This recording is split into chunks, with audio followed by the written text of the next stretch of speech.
இப்போ பதஞ்சலியோட யோகா முறைகள் பார்த்தீங்கன்னா, யமம், நியமம் அந்த மாதிரி வரிசையில் அந்த அஷ்டாங்க யோகங்கள்னு சொல்லுவாங்க. அதில் வந்து பார்த்தீங்கன்னா,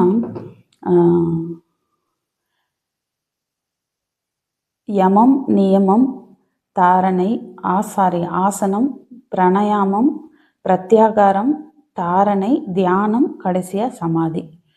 அந்த சமாதி நிலை வந்து தான் ஃபைனல் ஸ்டேஜ். அதை அடையிறதுக்கு வந்து நீங்கள் வந்து அந்த சமூக ஒழுக்கம், சுய ஒழுக்கம், உடல்நிலை ஆரோக்கியமாக இருக்கிற ஆசனங்கள், அடுத்தது பிராணாயாமம், மூச்சை வந்து முறைப்படுத்துறது, பிரத்யாகாரம் அப்படின்னா புலனடக்கம், அதாவது வெளி உலக விஷயங்களிலிருந்து புலன்களை உள்முகமாக திருப்புதல், தாரணை அதாவது மனதை ஒருநிலைப்படுத்துதல், தியானம் அதாவது தாரணையின் தொடர்ச்சியாக அந்த மனம் வந்து தியான பொருளிலேயோ அல்லது இறைநிலையிலேயோ ஆழ்ந்து மூழ்க செய்தல், கடைசியாக வந்து சமாதினா தியானம் செய்பவர், தியானம், தியானிக்கப்படும் பொருள் ஆகிய மூன்றும் ஒன்றாகி இறைநிலையுடன் கலக்கும் மிக உயர்ந்த நிலை. இதுதான் வந்து அஷ்டாங்க யோகம் அப்படிங்கிறது. இப்போ இதை வந்து கடைசியான சமாதி நிலை அடையிறதுக்கு வந்து இத்தனை முறைகளை வந்து நீங்கள் ரொம்ப சுய ஒழுக்கத்தோட, கட்டுப்பாடோட, வைராக்கியமாக நீங்கள் தொடர்ந்து நீங்கள் பயிற்சி பண்ணணும். உங்களுக்கே தெரியும், இதெல்லாம் பல வருடங்கள் பயிற்சி பண்ணணும், சாதாரண விஷயம் இல்லை. நான் இப்போ சமீபத்தில் கூட ஒருத்தர் ஒரு சேனலில் வந்து கமெண்ட் பண்ணியிருந்தார். என்னன்னா, குண்டலினி சக்திக்காக 12 வருஷம் உப்பு இல்லாத சாப்பாடு அப்படின்னு ஏதோ சொல்லியிருந்தார். அப்போது ஓஷோவில் வந்து இதெல்லாம் கிடையாதா அப்படின்னா, அதாவது இந்த விஷயங்கள் எப்படி வேலை செய்யுது அப்படிங்கிறத வந்து நாம் புரிஞ்சுக்கலாம். காலத்தில் இந்த மாதிரி ஆசனங்கள் செய்கிறது, பிராணாயாமம் செய்கிறது, அதாவது புலன்களை வந்து வெளி உலகத்துக்கு போகாமல் உள்முகமாக திருப்புறது, இதெல்லாம் எவ்வளோ சிரமமான விஷயம் அப்படிங்கிறது வந்து தெரியும். ஏன்னா எல்லாருமே வந்து மொபைலுக்கு வந்து அடிக்ஷனாகி இருக்கிற காலத்தில் ரொம்ப சிரமமான விஷயம், முன் எப்போதும் இல்லாத அளவுக்கு இப்போ வந்து ஒரு ஆன்மீகம் சார்ந்து நம்ம உள்முகமாக திரும்புறது ரொம்ப ரொம்ப சிரமமான விஷயமா இருக்குது. அப்போது இதெல்லாம் தெரிஞ்சுதானோ என்னமோ ஓஷோ வந்து அந்த மாதிரியான ஒரு தியான யுக்திகள், அதாவது இது பேசிக் வந்து என்ன புரிஞ்சுக்கணும் அப்படின்னா, இதெல்லாம் எப்படி வேலை செய்யுது. இப்போ ஓகே, இந்த அஷ்டாங்க யோகம் பதஞ்சலியோட இந்த யோக முறைகள் எப்படி வேலை செய்யுதுங்கிறது நம்ம ஓரளவு புரிஞ்சுக்கலாம். சுய ஒழுக்கம், கட்டுப்பாடு அந்த மாதிரி தான் நம்மளுடைய முன்னாடி இருந்த சித்தர்கள்னு சொல்லுவாங்க, இல்லை நிறைய குருமார்கள், ஞானம் அடைஞ்சவங்க, இவங்கெல்லாம் அந்த முறையில் தான் வந்திருப்பாங்க, கண்டிப்பாக வந்திருக்காங்க அப்படிங்கிறது நமக்கு தெரியும். இந்த காலத்தில் வந்து அந்த மாதிரி நம்மளை வந்து அலைபாய வைக்கிறதுக்கு, டிஸ்ட்ராக்ட் பண்ணுறதுக்கு ஏகப்பட்ட விஷயங்கள் நம்ம உள்ளங்கையிலே இருக்குது. நம்ம தேடி போக வேண்டாம். மொபைலுங்கிற பேரில் நம்ம உள்ளங்கையிலே இருக்குது. ஏதோ நம்ம மனுஷங்க பார்த்திங்கன்னா, நம்ம எல்லாருமே 2 அதாவது 5 விரலோடு சேர்த்து 6வது விரல் மாதிரி இந்த மொபைல் ஆயிடுச்சு. ஏதோ உடம்புல ஒரு பார்ட்டு மாதிரி ஆயிடுச்சு. மற்ற எல்லாத்தையும் மறந்தாலும் மறப்போம். ஆனால் இந்த மொபைலை மட்டும் மறக்கிறது இல்லை. எங்கே போனாலும், இன்னும் சில பேர் பாத்ரூம் போனால் கூட எடுத்துகிட்டு போகிறாங்க. அந்த அளவுக்கு வந்து அது உடம்புல ஒரு பார்ட்டு மாதிரி ஆயிடுச்சு. அப்போது இந்த காலத்தில் தான் வந்து ஓஷோட டெக்னிக்ஸ் வந்து பார்த்திங்கன்னா, நீங்கள் வந்து இந்த மாதிரியான ரொம்ப கடுமையான பயிற்சிகள், அந்த மாதிரியான விஷயங்கள் வந்து எதுவுமே கிடையாது. இதை வந்து ஓஷோ வந்து இந்த ஓஷோடைய மெத்தட் எப்படி வேலை செய்யுது அப்படின்னா, இப்போ நீங்கள் இந்த அஷ்டாங்க யோகங்களில் பார்த்தீங்கன்னா, நீங்கள் உங்களுக்குள்ளே இருக்கிற அந்த எமோஷன்ஸை வந்து நீங்கள் தொடவே மாட்டீங்க. அதை வந்து சுத்தப்படுத்துறதோ, தொடுறது அந்த மாதிரி விஷயங்கள்லாம் கிடையாது. ஆனால் உடம்பையும் மனசையும் பல வருட பயிற்சிக்கு கஷ்டப்பட்டு பயிற்சி பண்ணி ஒரு லயத்துக்கு கொண்டு வந்து அந்த மேல்நிலை அடைகிறது. அது கண்டிப்பாக ரொம்ப ரொம்ப மிகப்பெரிய காலம் எடுக்கும். ஆனால் ஓஷோவோடது பார்த்தீங்கன்னா, அந்த எமோஷன்ஸை வந்து நீ கிளியர் பண்ணும். அவருடைய டெக்னிக்ஸ் எல்லாமே அப்படி தான் இருக்கும். உள்ளுக்குள்ளே நம்ம அடக்கி வைக்கப்பட்ட நம்மளுடைய எனர்ஜி, இப்போது நீங்கள் வந்து உங்கள் புலன்கள் வந்து டிஸ்ட்ராக்ட் ஆகி வெளியில் போகுதுன்னா என்ன அர்த்தம்னா, இப்போ அதாவது அதாவது அதான் அந்த அன்கான்சியஸ் உள்ள ஸ்டோராக இருக்கிற விஷயங்கள் தான், அந்த அன்கான்சியஸில் இருக்க அந்த 90% எனர்ஜி தான் நம்மளை வந்து என்ன சொல்கிறது, நம்மளை வந்து வழி நடத்திட்டு இருக்குது, நம்மளை வந்து டாமினேட் பண்ணிட்டு இருக்கு. அப்போது அதை வந்து ஃபஸ்ட்டு கிளென்சிங் பண்ணு. அந்த 90% கொஞ்சம் கொஞ்சமாக நீ வந்து சுத்தப்படுத்த என்ன ஆகும் அப்படின்னா, அதன் மூலமாக அது உங்களை வந்து எந்த ஒரு விஷயத்துக்கு தூண்டுதோ அந்த விஷயம் வந்து கட் ஆகிடும். அப்போ வேறையே நம்ம போய் வந்து கட் பண்ணுறோம். இது வந்து பார்த்தீங்கன்னா,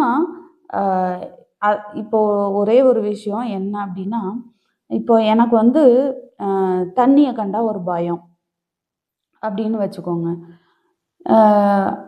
தண்ணினாலே ஒரு முழங்கால் அளவு இருக்கிற தண்ணினாலே நான் இறங்குறதுக்கு பயப்படுறேன் அப்படின்னு ஃப்ரெண்ட்ஸ் எல்லாமே ஒரு வெளியில் போனால் அதை பார்த்து கிண்டல் பண்ணுறாங்கன்னு வைங்க. இது நிறைய பேர்த்துக்கு நடக்கும். நம்ம ஃப்ரெண்ட்ஸ் சர்க்கிளில் கூட யாராவது இந்த மாதிரி இருப்பாங்க. ஸோ தண்ணியை பார்த்தாலே பயம், அந்த மாதிரி இறங்குறதுக்கு பயம். இது ஏன் அப்படின்னா, அவங்க குழந்தையிலேருந்து அந்த ஒரு எந்த ஒரு சம்பவமோ பாதிப்போ இருந்திருக்காது. ஆனால் அவங்க பாஸ்ட் லைஃப்பில் வந்து தண்ணியில் மூழ்கி இறந்துருப்பாங்களா இருக்கும். அப்போது அந்த அந்த ஜீவன் வந்து கடைசி நேரம் உயிர் போகிற அந்த போராட்டங்கிறது எவ்வளோ எவ்வளோ ஒரு ஆழமாக அந்த ஆன்மாவில் பதிவாயிருக்கும் இல்லையா?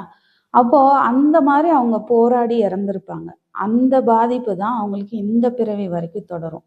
அப்போ இந்த பிறவியில் சைல்ட்ஹுட்டில் நடந்த விஷயங்கள் மட்டும் இல்லாமல் பல பல பிறவிகளுக்கும் நம்ம நடந்த அந்த விஷயங்கள் தான் போய் பதிவாயிட்டு இருக்கு. அப்போ அந்த விஷயத்துடைய பாதிப்பு தான் இன்னைக்கு நான் தண்ணியை பார்த்தா பயப்படுறேன் அப்படிங்கிறது. அப்போது நீங்கள் மெடிடேஷன் பண்ணும்போது ஆழமாக அந்த நான் சொன்னேன் இல்லையா, நோ மைண்டு, ஜிப்ரிஷ் இதெல்லாம் பண்ணும்போது என்ன ஆகுனா, கொஞ்சம் கொஞ்சமாக உங்களுக்குள்ளே இருக்கிற அந்த விஷயங்கள், அந்த அன்கான்சியஸில் இருக்கிற விஷயங்கள் வந்து மேலெழும்ப ஆரம்பிக்கும். தியானம் அப்படின்னாலே, அந்த ஓஷோடைய தியானம் அப்படின்னாலே அந்த அன்கான்சியஸை போய் ஓப்பன் பண்ணி அதில் இருக்கிற விஷயங்களை வந்து சுத்தப்படுத்துறது தான். ஸோ அந்த விஷயங்கள் வந்து கொஞ்சம் கொஞ்சமாக ஃபஸ்ட்டு வந்து எது வரும்னா, நம்மளை எது ரொம்ப பாதிக்குது, இன்னைக்கு நிகழ்காலத்தில் நம்ம அன்றாட வாழ்க்கையில் எது மிகப்பெரிய பாதிப்பை உண்டாக்கிட்டு இருக்கு அப்படின்னா அந்த விஷயம் முதல்ல மேலெழுந்து வரும்.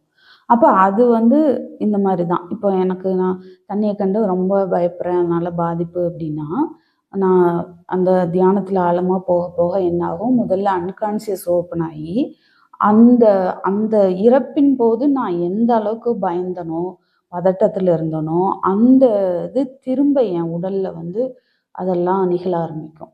அப்போ கொஞ்சம் கொஞ்சமாக அது வந்து என்கிட்ட அந்த விஷயங்களை ஓப்பன் பண்ண ஆரம்பிக்கும். அப்போ நான் தொடர்ந்து அந்த பயிற்சிகள் பண்ணும்போது என்ன ஆகும்னா, ஒரு கட்டத்தில் அது இதுதான் இதுதான் நடந்தது அப்படிங்கிறத ஒரு உண்மையாக ஒரு சினிமா ஓடுற மாதிரி நம்ம வந்து ஒரு ரீலிவ், சினிமா ஓடுறதுங்கிறத விட நம்ம அந்த காலகட்டத்துக்கே அந்த பிறவிக்கே போயிடுவோம். அப்போ என்ன நடந்தது, நம்ம எப்படி போராடணும், எப்படி அந்த உயிர் வந்து தவிச்சுது அப்படிங்கிறத வந்து நான் கான்சியஸாக ரீலீவ் பண்ண ஆரம்பிப்பேன். ஏன்னா மெடிடேஷனில் அது நடக்கிறதுனால நம்ம அன்கான்சியஸ் போகிறதுக்கு வாய்ப்பு இல்லை. கான்சியஸாக அந்த விஷயம் நடக்கும். திரும்ப அந்த அந்த நான் வந்து அந்த உயிர் போனப்போ எவ்வளோ வேதனைப்பட்டுச்சோ அந்த வேதனையை திரும்பவும் நான் அனுபவிப்பேன். உண்மையுமே அதெல்லாம் ரொம்ப கஷ்டமான, நினச்சி பார்த்தா யாருமே அந்த அளவுக்கு ஆழமாக போக விரும்ப மாட்டாங்க. அதனாலேயே ஸோ ஏன்னா நமக்கு எல்லாருமே விருப்பப்படுறது சந்தோஷமான விஷயங்களை மட்டும்தான் நம்ம வந்து திரும்ப ஞாபகப்படுத்திக்கவோ அதை பற்றி பேசவோ விரும்புகிறோம். கஷ்டமான விஷயம் எதையுமே நம்ம வந்து பேசக்கூட விரும்புறதில்லை. அப்படிங்கும்போது நம்ம ரீலீவ் பண்ணணும்னா அது எவ்வளோ சிரமமான விஷயம் இல்லையா? அப்போது அது வந்து என்ன ஆகுதுன்னா, அது வந்து அந்த ரீலீவ் பண்ணி அதுக்கப்புறம் தான் அந்த விஷயம் என்னை விட்டு போயிடும். அந்த கான்சியஸாக நான் அதை ரிலீவ் பண்ணிட்டேன்னா அது என்னை விட்டு போயிடும். அதுக்கப்புறம் பார்த்தீங்கன்னா நான் தண்ணியை கண்டு பயப்பட மாட்டேன். ஏன்னா எனக்கு தெரியும், நமக்கு ஏன் அந்த பயம் வந்துச்சுன்னா இதனால தான். அப்போ இப்போ வந்து என்னோட உடல்லையோ என்னோட மனதிலையோ எதுலேயுமே அந்த பாதிப்பு இருக்காது. அப்போ இது வந்து ஒரு உதாரணத்துக்கு. அப்போ இந்த மாதிரி தான் ஒவ்வொரு விஷயமுமே. இப்போ ஒவ்வொரு விஷயமுமே நம்ம கிளென்சிங் பண்ணி பண்ணி என்ன ஆகும்னா ஒரு கட்டத்தில் அது எல்லாமே கிளியர் ஆகவே கொஞ்சம் கொஞ்சமாக அது கிளியர் ஆகவே என்னாகும், நம்மளுடைய கான்சியஸ் லெவல் வந்து அதிகரிக்க ஆரம்பிக்கும். ஸோ இப்படி தான் ஓஷோவுடைய மெத்தட்ஸ் வந்து வேலை செய்யுது. அப்போது எவ்வளோ சுலபமான வழி இல்லையா? அதாவது இந்த அஷ்டாங்க யோகங்களில் பார்க்கும்போது மிக மிக சுலபமான வழி ஓஷோவுடையது. அப்போ இந்த நம்ம நடைமுறை வாழ்க்கையில் நம்மளுடைய பிஹேவியர் மாற ஆரம்பிக்கும், நம்மளுடைய குணாதிசயமே மாற ஆரம்பிக்கும். நம்மக்கிட்ட இருந்த அந்த ஒரு பதற்றம், பயம், ஒரு சின்ன சின்ன விஷயத்துக்கு கூட நம்ம வந்து ரொம்ப சீரியஸ் ஆகிறது அப்படிங்கிறதெல்லாமே மறைய ஆரம்பிக்கும். அப்போ இந்த மாதிரி தான் நம்ம அன்கான்சியஸில் இருக்கிற ஒவ்வொரு விஷயமும் வந்து அதுலேருந்து ரிலீஸ் ஆகி போய் கான்சியஸோட போய் சேரும். இப்படி தான் நம்மளுடைய கான்சியஸ் லெவலை அதிகப்படுத்திகிட்டே போகிறோம். அப்போ அதிகப்படுத்திகிட்டே போகும்போது அப்போது நமக்கு மிகப்பெரிய ஒரு நிலைமாற்றம் ஒரு கட்டத்தில் வரும். அப்போ எவ்வளோ சுலபமான வழியை வந்து ஓஷோ ஏற்படுத்தி கொடுத்துருக்காரு இல்லையா? அதனால் கண்டிப்பாக ஓஷோவுடைய தியானம் வந்து பண்ணுங்கள். ரொம்ப ஆழமாக பண்ணுங்கள். ரொம்ப சின்சியராக, சீரியஸாக இல்லாமல் சின்சியராக பண்ணுங்கள். ரொம்ப ப்ளேஃபுல்லாக பண்ணுங்கள். ஓஷோ வந்து சொல்லுவார், சீரியஸ்னஸ் வந்து ஒரு வியாதி. எந்த மரமும் பறவைகளும் வந்து சீரியஸாக இருக்கிறதில்ல, மனிதன் மட்டும்தான் ரொம்ப சீரியஸாக இருக்கான் அப்படின்னு. ஸோ ப்ளேஃபுல்லாக பண்ணுங்கள், சின்சியராக பண்ணுங்கள். அதே சமயத்தில் அப்படி நம்ம பண்ணும்போது மட்டும்தான் நமக்குள்ள மாற்றங்கள் நிகழ ஆரம்பிக்கும். அது இல்லாமல் ஜஸ்ட்டு நம்ம வந்து ஒரு எக்ஸசைஸ் மாதிரி பண்ணணும் அப்படின்னா வந்து அந்த இது எந்த ஒரு மாற்றமும் நிகழாது. அப்போது ஒரு தியானிப்பவனுடைய குணாதிசயங்கள் எப்படி இருக்கும் அப்படின்னா, அவனுக்குள்ள நிறைய நன்றியுணர்வு வரும், அன்பு வந்து வளர ஆரம்பிக்கும். அன்புனா நல்லா இருக்கியா, சாப்பிட்டியா, தூங்குனியா, இல்லை ஒருத்தவங்க முகத்தை பார்த்து சிரித்து பேசுறது, இதெல்லாம் அன்பு கிடையாது. நீங்கள் ஒருத்தவங்களை திட்டினா கூட அதுவும் ஒரு வகையில் அன்பு தான். ஒருத்தவங்க மேலே உள்ள உண்மையான அக்கறையில் அவங்கள திட்டினா கூட அதுவும் அன்பு தான். அதே சமயத்தில் பொய்யா போலித்தனமாக அவங்க எப்படி போனால் நமக்கு என்னங்கிற மாதிரி சும்மா முன்னாடி மட்டும் அவங்கள புகழ்ந்து பேசியோ, இல்லை அவங்களுக்கு வந்து ஈகோ பூஸ்டப் பண்ணியோ இது பண்ணுறது வந்து உண்மையான அன்பு கிடையாது. இந்த காலத்தில் அன்புங்கிறதையே வந்து நம்ம நிறைய தவறாக புரிஞ்சுக்கிறோம். இன்னும் சொல்லப்போனால் நண்பன் எதிரி அப்படிங்கிறதே வந்து பார்த்திங்கன்னா, யாரெல்லாம் நம்ம ஈகோ பூஸ்டப் பண்ணுறாங்களோ அவங்களாம் பெஸ்ட் ஃப்ரெண்டு, யாரெல்லாம் நம்ம ஈகோவை அடித்து காயப்படுத்துகிறாங்களோ அவங்களாம் நம்மளுடைய எதிரிகள். ஆக்சுவலாக இது பார்த்திங்கன்னா நேர் எதிரானது. எதிரிகள் தான் உண்மையாலுமே நமக்கு நல்லது செய்கிறாங்க. ஏன்னா நம்மளை காயப்படுத்துறதன் மூலமாக, நம்ம ஈகோவை நோகடித்து காயப்படுத்துறதன் மூலமாக நம்மளை வந்து நமக்குள்ளே எவ்வளோ ஈகோ இருக்குங்கிறத அவங்க காமிச்சு கொடுக்குறாங்க இல்லையா? அதனால் அவங்களுக்கு நம்ம நன்றி தான் சொல்லணும்.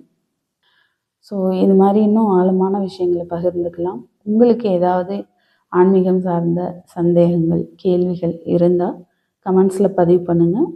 முடிஞ்ச அளவுக்கு நான் பதில் சொல்கிறேன். நன்றி.